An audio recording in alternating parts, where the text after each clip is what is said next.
Olá, tudo bem?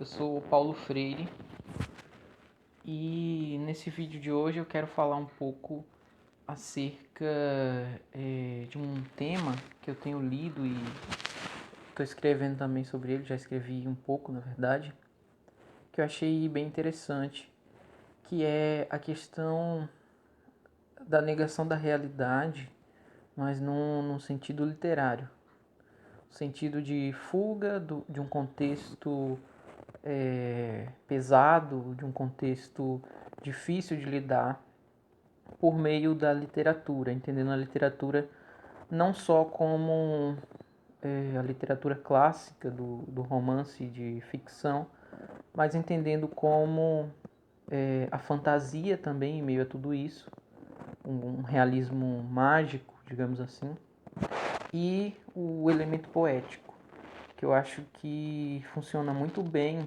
como parte de um contexto em que se propõe para repensar a realidade dura por outras vias.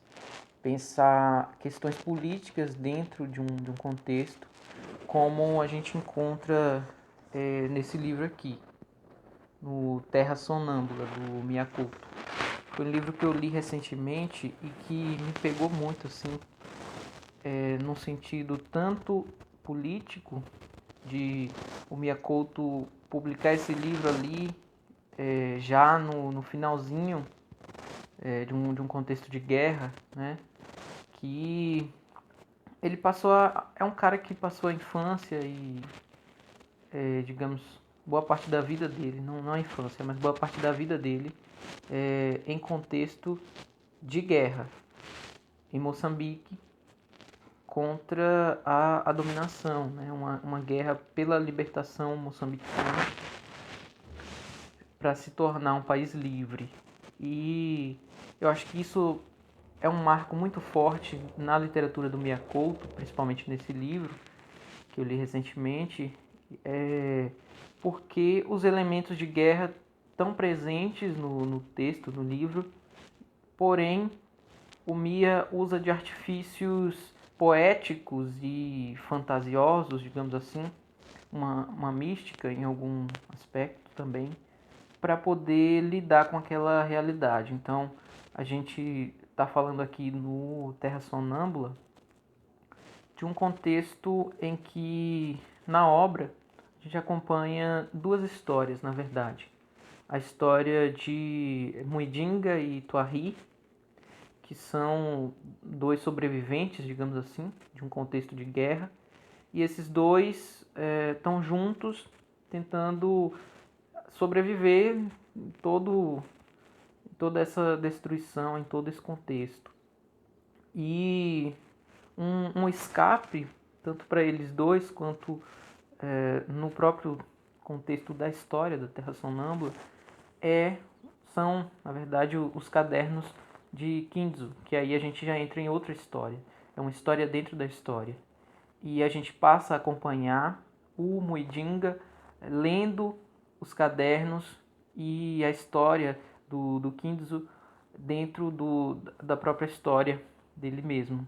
Então, as histórias em certos momentos se complementam e se entrecruzam, de modo que, por exemplo, bem mais para o final do livro, o, o Tuari e o Muidinga fazem uma espécie de jogo de encenação onde encarnam o papel tanto do Kintsu quanto do pai do Kintsu naquele contexto.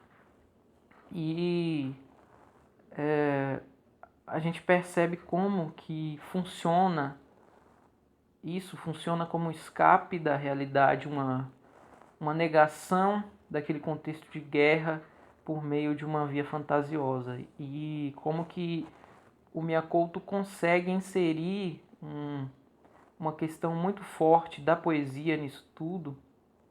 E, e me parece que o, um dos propósitos dele é mostrar essa outra possibilidade, essa outra via, que em dados contextos é importante preservar a fantasia, preservar a magia da própria realidade. Ele, inclusive, em entrevistas diz isso, que a questão de categorizarem o livro dele como realismo mágico em alguns contextos, e que isso aproxima muito, por exemplo, da literatura da América Latina, que apesar do realismo mágico não ter surgido aqui, mas é algo muito forte da literatura aqui na América Latina. Então, ele vai dizer que o que ele coloca, e de uma maneira muito poética nos livros dele, principalmente aqui no Terra Sonâmbula,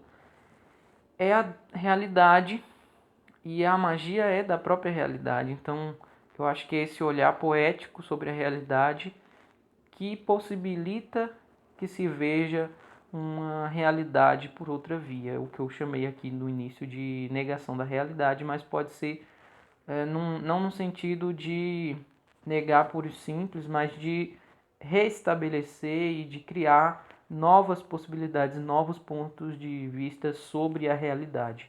Que eu acho que a literatura, a poesia, os elementos místicos que a gente pode perceber aqui no Terra Sonâmbula e na própria fala do Mia Couto, acho que confluem para esse sentido de negação, mas não no sentido puro e simples, porém no sentido de restabelecer outros aspectos, outros pontos de vista da realidade, ou seja, um ponto de vista da realidade pela literatura, pela poesia, que é mais fantasiosa, digamos assim.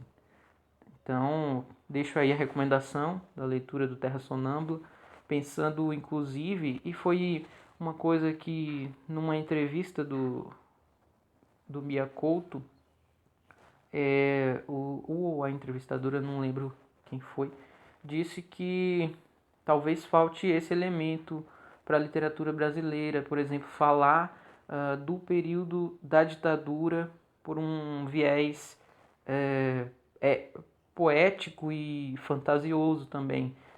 Talvez até existam, posso estar sendo injusto aqui com a literatura nacional, mas se existe não é bem disseminada ainda, que não é tão conhecida.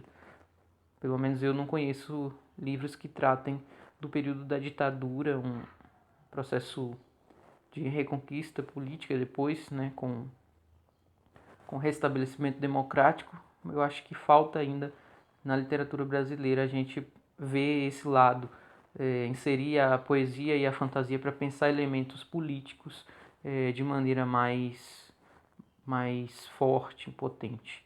Então fica aí a dica da leitura do Terra Sonâmbula. Não se esqueçam de se inscrever e compartilhar aí com as pessoas que vocês queiram que tenham acesso a esse tipo de discussão. Um abraço.